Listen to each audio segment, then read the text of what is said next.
Hi, and welcome back to this series of videos provided for you by the NHS Fife Rheumatology service. These videos were designed to introduce you to the service, as well as to introduce the concepts behind self-management. In this video, the third in our series, we will discuss some key areas to consider when thinking about changes that you can make to begin managing your condition well. Once again, we hope that you find this video, along with the others, useful. First of all, let's remind ourselves what we mean when we say self-management. Self-management is not about coping on your own. It's instead about taking an active role in your disease control and managing your condition and its impact on your life. It's working with people, professionals and family to make the most of your support network. And by approaching your condition in this way, you can gain the knowledge to develop effective coping skills and build confidence. Here's what it means to be a good self-manager. You'll be able to identify what's important to you. You can make plans and stick with them, but you'll be able to adapt to change in a calm and rational manner. You'll be able to get the most from life by finding balance between rest and activity. You may have to live with your condition, but it doesn't mean you can't continue to live well with it. Swelling and tenderness can be common in the early stages of a rheumatic condition. We often talk about this a lot in the early days of your diagnosis. It might not be constant, but it can begin suddenly and persist for some time. When this happens, we call this a flare-up. If you've experienced any flare-ups in the past, you may have noticed that there are usually some very subtle warning signs right before things get bad. Spotting these warning signs early allows you to take action quickly and help to control and even avoid pain getting worse. There may be times where you experience pain and there won't be any swelling. If this happens, here are some things that you can try. First, start by increasing your pain medication to the maximum dose for a week or so if it's safe to do so. You could try a heat pad or an ice pack. Topical anti-inflammatory gels can help if applied regularly during the day. If you experience more pain at night, then speak to your GP, as you may be able to discuss medication for this. And if you have a TENS machine, you can use this, but make sure to read the health advice that comes with the TENS kit to make sure it's safe for you beforehand, and always check with your GP if you're not sure. If none of these things are able to manage your pain, or if you notice swelling, it may be time to contact the rheumatology advice line to discuss other options. Medication forms an important part of your care.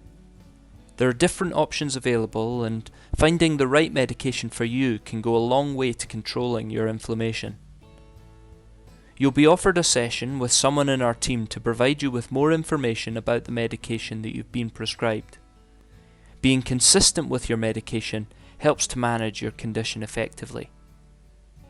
If in doubt, or if you're concerned about your medication at all, please don't hesitate to give the nurses a call on our advice line. We'll now focus on some of the things that you can try to incorporate into your routine to better manage your condition. Sleep is when your body carries out most of its important maintenance work. Good quality sleep helps to reduce pain and fatigue and restores energy levels for the next day. Forming good habits at bedtime starts with keeping to a regular sleeping schedule and creating a peaceful bedroom that's quiet and dark enough. It also helps to distance yourself from electronic devices like phones or TV screens, because that blue light that's emitted can really disrupt your sleep pattern. If you'd like more information, please speak to one of our staff about how you can begin to improve your sleep. A healthy amount of stress is normal, but too much can lead to low mood and increased pain. Managing stress helps manage your condition, and some techniques that we would recommend would be muscle relaxation, deep breathing, visualization exercises. You can find more information about these from a member of our team or by visiting the NHS Fife Psychology YouTube channel, which has detailed follow-along videos. Meditation is a combination of relaxation and mindfulness-based exercises, and it has many benefits. Daily meditation can help you regain your sense of control over your body and improve focus on the things that are important to you. A great way to start meditating is by downloading a guided meditation app such as Headspace or Calm. You can also find guided videos on YouTube by simply typing guided meditations in the search bar. With modern technology, it's now easier than ever to keep in contact with those we love and care for. The same can be said for connecting with healthcare professionals.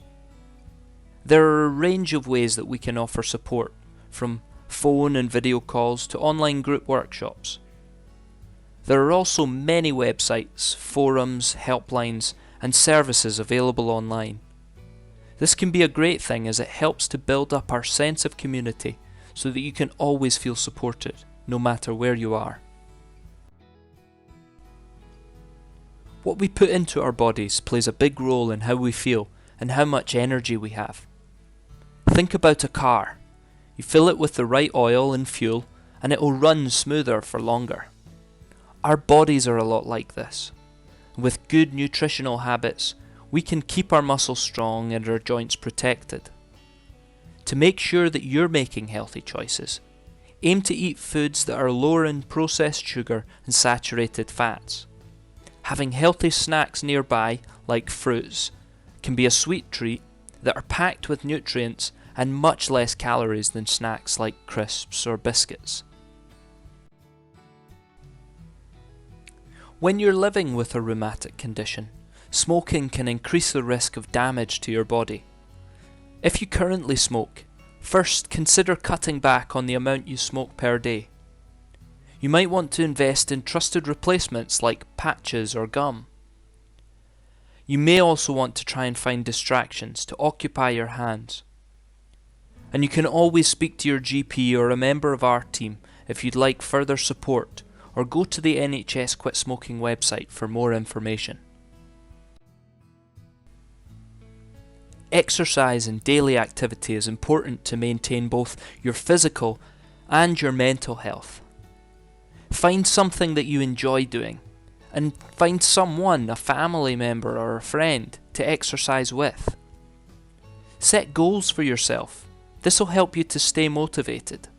And remember to pace yourself by starting slow and building up your activity levels gradually. Keeping a record of your day can be a great way of reminding yourself what you've achieved or how you've been feeling. It can also highlight if you're starting to do too much during the day, and this can be helpful to bring to your appointments. If you're unsure of how to start, you could try writing things down, like 3 things that went well during the day. You'll likely hear this again and again during your self-management journey. And this is because prioritizing, planning and pacing are so vital to expertly managing your condition and your overall health in general. Prioritizing is about what matters to you. Planning is about what you need to complete a job or a task at hand. And pacing is about deciding when and how you'll take breaks to make sure that you're managing your energy levels effectively. Developing SMART goals helps you to clearly outline a plan of action that makes completing your goals more likely. When we refer to SMART goals, we're talking about something that's specific, so having a clear goal in mind. It needs to be measurable, so a change can be recorded. It helps to be achievable, so the goal is within your capabilities. It should also be rewarding, so there's something to be gained from completing that task. And also make sure that it's time managed, so deciding specifically when you will achieve this. Rheumatic conditions have the potential to impact your emotional well-being. It's important to be aware of this and to spend time doing things that you enjoy with the people that you care about, as well as relaxing. This will improve your mood and it will help to protect your emotional well-being. For more information on how you can improve and maintain your emotional well-being, please ask a member of the team, who'll be happy to discuss this further. Right now, you might feel like your family and friends will never understand what you're going through. In reality, they'll be experiencing it along with you, only in different ways. Building strong and healthy relationships with those around you ensures that you'll be able to find help more readily available to you when you need it. You'll also have someone to talk to about how you're feeling, and you may experience reduced pain and fatigue because your stress levels are lower. You may also be able to maintain more stable mood rather than having the ups and downs that we all find difficult to cope with. In future, you might feel like you're coping well with your condition and you don't need as much input from us. In this case, you can opt into open access. We'll send an annual letter reminding you that you're on open access, but you can still contact us anytime if you want to speak with someone. These are just some examples of things that you can do to improve your self-management skills. In our final video in this series, we'll recommend some useful resources online and locally that you can use as part of your own self-management program. Thanks again for watching.